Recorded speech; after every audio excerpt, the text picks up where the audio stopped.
Over the past couple of seasons, I've taken it upon myself to call out a player that I think will make the biggest leap between their previous season and the upcoming season, and I've been pretty successful in doing this. Leading up to 2019, I basically called Lamar Jackson becoming one of the better players in the NFL. I didn't think he'd become an MVP, but I thought we'd see massive improvement from him. And then I also did it again in 2020 when Josh Allen had his breakout year. You're probably skeptical that I actually did this, and if you want to, you can go way back down and watch where I predicted the Bills to win the Super Bowl. That wasn't right, but me saying Josh Allen was going to have his breakout year was correct in that video. And there's just no reason for him to do poorly. He is a great player. He's under a great system. His receiving core improved, and he definitely can make the next step into stardom.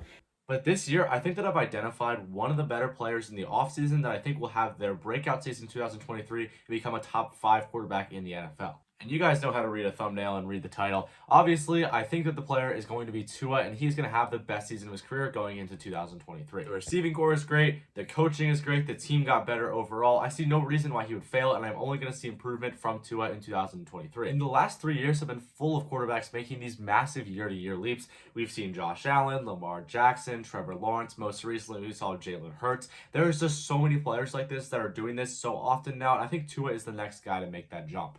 And I'm not going to sit here and lie to you and say that I haven't had bad predictions about players that are going to make that jump, because I did say Drew Lock was going to be the 2020 MVP. Then we have our misses. We're not going to hit on everything, but I think Tua this year is going to be the guy. But before I give my evidence for that, I just want to talk about his injury last season.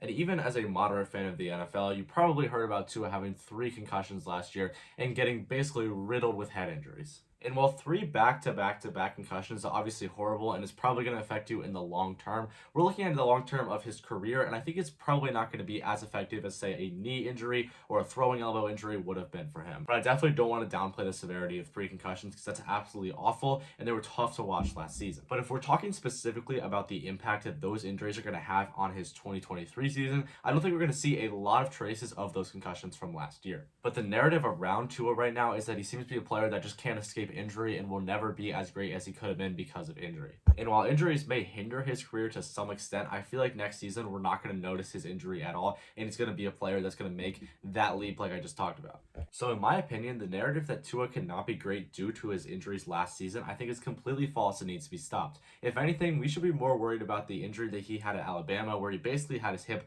decimated in a game, more than these concussions. And I think the concussions will have less of a long-term impact on him on the field. Now, off the field, that's a completely different story. That's going to be an issue, I think, down the line. That's why I think he should have retired. But on the field, I don't think we're going to see a massive regression or a massive issue from him stemming from these injuries from last season. But again, definitely don't want to downplay the severity of 3 concussions. So yes, while these injuries were bad last year, I don't think it's going to have a long-term impact on him on the field. Now, remember how I talked about the leap that these quarterbacks are making between one season and the next? Well, I'm going to give you 2 players that I think will resemble the leap that Tua is going to make in this upcoming year. Firstly, and I did touch on him earlier, I want to go over Josh Allen. Josh Allen became the player the Bills drafted him to be in 2020 and really just improved in every statistical category, which is what you want to see from a quarterback who's developing and making a big leap. In 2020, Josh Allen really got some stability in coaching for the first time in his NFL career. I mean, obviously, Sean McDermott had been the lead guy there since 2017, but he did get coordinator stability, and that definitely led to his improvement that we hadn't seen from him in previous seasons. And as for the Miami Dolphins, they have had anything but coaching stability. In the past 7 seasons, they've had 3 head coaches,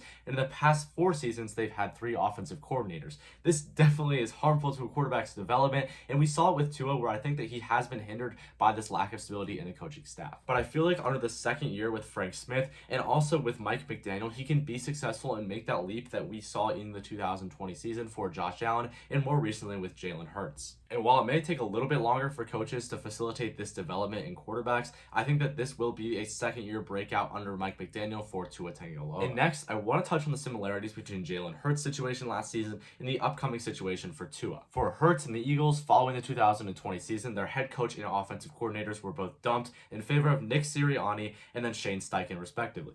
And for that duo, they made the playoffs twice in 2 years, and that was only their first 2 years together. And even last season, they saw the greatest leap of any team, making the Super Bowl. And just like how we saw Jalen Hurts make the leap with his new offensive coordinator and head coach after a season, I think we'll see Tua do the same with his new offensive coordinator and head coach. So basically, just like how we saw Jalen Hurts struggle to catch on as an NFL starter prior to his head coaching stability, I think we'll see the exact same thing with Tua. We're questioning if he can even be a starter in the NFL, to him being one of the faces of the league. And I think we can all agree that Jalen Hurts is a face of the league right now. And yet another similarity between last year's Eagles and I think the next year's Dolphins is that they just got better as a team. The defense just got better. And I am a firm believer in a strong defense impacting the quarterback in ways you don't imagine. And if you followed the NFL at all, you probably saw that Jalen Ramsey did sign this offseason with the Miami Dolphins, strengthening a secondary that has struggled throughout the entire Tua era. So hopefully we can all objectively agree that the Dolphins defense will be better with this new addition. And that defense will be highly necessary in an AFC East that has been the most competitive it's been in years. And the last thing I want to say is that the Dolphins are quietly going under the radar and nobody's talking about them in the AFC.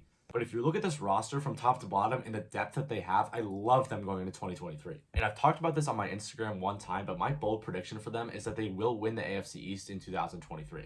But you guys let me know in the comments right now. Do you think Tua is going to be better next season? Do you think he'll be worse? What do you think we're going to see from him in 2023? And I also want you to let me know what you think the Dolphins will do next season. So if you enjoyed the video, I put a lot of research into this, so please go ahead and leave a like and subscribe if you're new. Thanks for watching, and I'll see you guys in the next one.